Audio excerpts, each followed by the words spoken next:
wabarakatuh. Perkenalkan, nama saya Zaskia Nabila Putri dari SMP Negeri 1 Gebang. Mengejar Mimpi Mulia Nadine, karya Nadia Tamisa Naurin. Nadine adalah seorang anak gadis yang duduk di kelas 7 SMP. Nadine anak sulung dari 3 bersaudara. Kedua adiknya laki-laki masih duduk di bangku sekolah dasar. Nadine tinggal bersama keluarganya di lereng gunung, yaitu sebuah desa kecil yang jauh dari keramaian kota. Kanan dan kiri rumahnya adalah hamparan kebun yang tumbuh menghijau.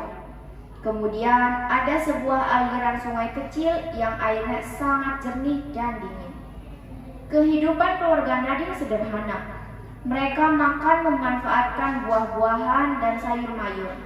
Bapaknya seorang sopir bus antar kota, sedangkan ibunya bekerja di kebun tetangga.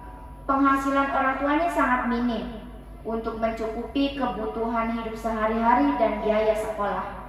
Masyarakat di tempat mereka tinggal jarang yang melanjutkan sekolah, apalagi untuk anak perempuan. Biasanya setelah lulus SD atau SMP, mereka membantu di kebun. Hari ini, tanggal 21 April, bertepatan dengan peringatan Hari Kartini. Di sore hari yang sangat cerah dan udaranya yang sejuk, Nadine duduk di belakang rumahnya. Di atas bangku panjang yang terbuat dari bambu, Nadine terdiam. Tatapan matanya sangat jauh tertuju ke arah hilir sungai dengan gemericik air. Di atas pangkuannya terdapat sebuah buku yang berjudul Sisi Lain Kartini. Buku ini pemberian dari paman Nadine tahun lalu, pada saat Nadine mendapat nilai tertinggi di kelasnya. Nadine anak yang cerdas. Hampir setiap tahun dia menjadi juara kelas. Nadine terinspirasi dengan perjuangan Kartini yang memberikan kebebasan untuk kaum perempuan agar mempunyai hak yang sama dengan laki-laki.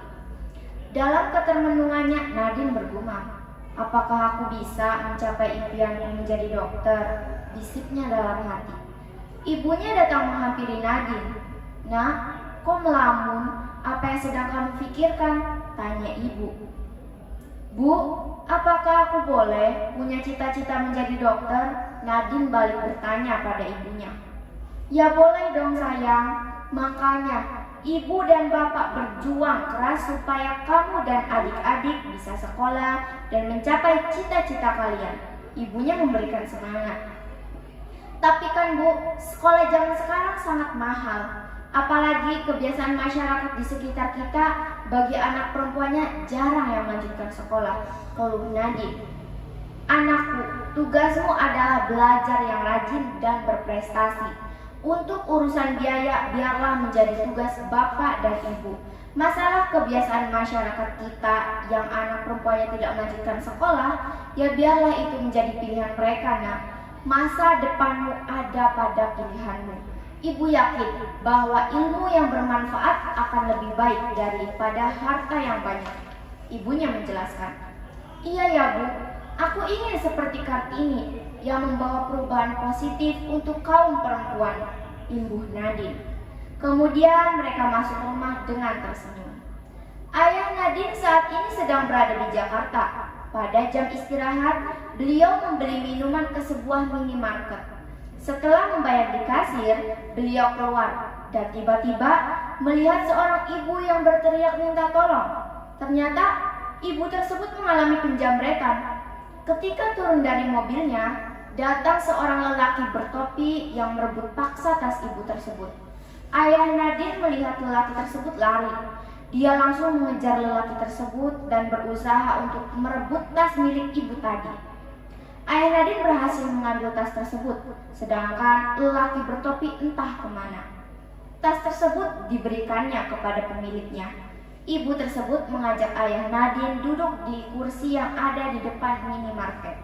Dia berterima kasih kepada ayah Nadine dan memberikan beberapa lembar uang, tapi ayah Nadine menolaknya. "Siapa nama bapak?" tanya ibu. "Saya Randy Bu," jawab ayah Nadine. "Oh Pak Randy, perkenalkan nama saya Olivia Maharani. Bapak tinggal di Jakarta? Bu Olivia bertanya. Rumah saya di kampung, Bu. Saya bekerja di Jakarta ini sebagai sopir bus, jawab Pak Randy. Oh gitu, kalau saya kebetulan dokter, Pak. Saya dinas di rumah sakit, kata Bu Olivia. Wah, jadi ibu ini seorang dokter ya? Pak Randy memastikan. Ekspresi wajahnya tampak sumringah. Iya betul Pak Randy, memangnya kenapa Pak? Tanya Bu Olivia. Ah, tidak apa-apa Bu, saya jadi teringat anak saya yang ingin bercita-cita menjadi dokter, kata Pak Randy. Wah, cita-cita yang mulia itu. Pasti Pak Randy bangga dengan anak Bapak, sahut Bu Olivia. Iya Bu, saya bangga. Tapi dengan kondisi ekonomi keluarga saya ini, rasanya tidak mungkin untuk saya bisa membiayai anak saya hingga perkuliahan, kata Pak Randy lirih. Setiap anak berhak mempunyai mimpi dalam hidupnya. Percayalah Pak, ketika kita yakin, maka Tuhan akan memberikan jalan yang terbaik. Bu Olivia memberikan semangat. Kalau Bapak berkenan, saya ingin bertemu dengan anak Bapak, ibunya. Tentu saja boleh Bu, anak saya juga pasti senang bertemu dengan ibu dokter, sahut Pak Randy.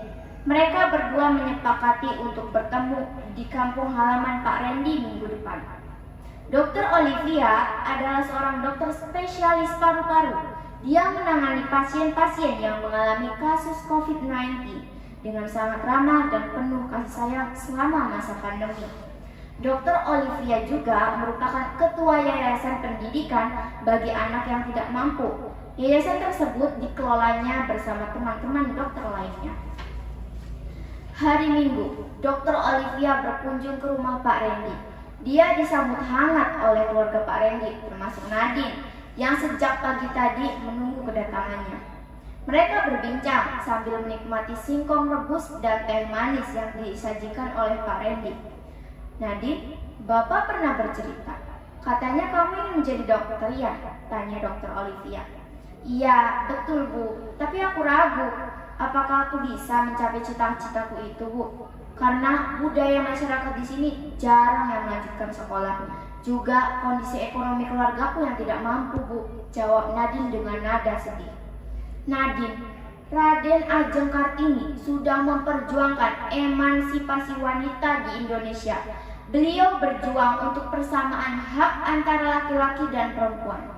Jadi, kamu harus tetap semangat untuk mengejar cita-citamu, ucap Dr. Olivia. Tapi bagaimana dengan biayanya, Bu? Sekolah kedokteran kan sangat mahal, tukas Nadine. Untuk masalah biaya, kamu tidak usah khawatir ya. Saya akan ajukan kamu untuk mendapatkan beasiswa dari Yayasan Pendidikan yang saya kelola. Hah? Beneran Bu?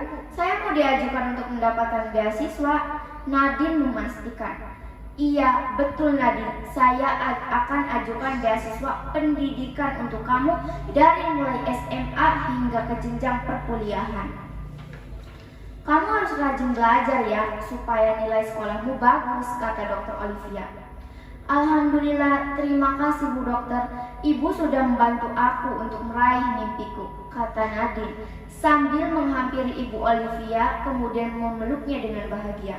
Seluruh keluarga Nadine bersyukur bahagia, bahkan sang ibu meneteskan air matanya. Wassalamualaikum warahmatullahi wabarakatuh.